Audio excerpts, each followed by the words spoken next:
உண்மையில் அதில் என்ன உள்ளது என்று தெரியாமல் சாப்பிடுவார்கள். கோதுமையில் நிறைந்துள்ள நன்மைகளை பற்றி இனி பார்ப்போம். இரத்தத்தை சுத்தப்படுத்துகிறது.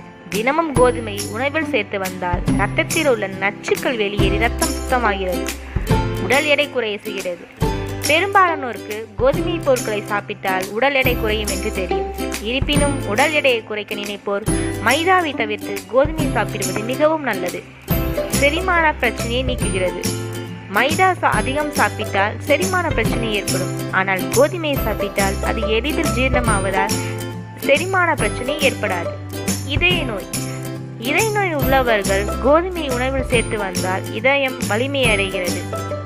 மீண்டும் மற்றொரு செக்மெண்டில் வேறொரு தகவலை பற்றி பார்ப்போம். இந்த சேனல் உங்களுக்கு பிடிச்சிருந்தா லைக் பண்ணுங்க, கமெண்ட் பண்ணுங்க, சப்ஸ்கிரிப்ஷன் பண்ணுங்க.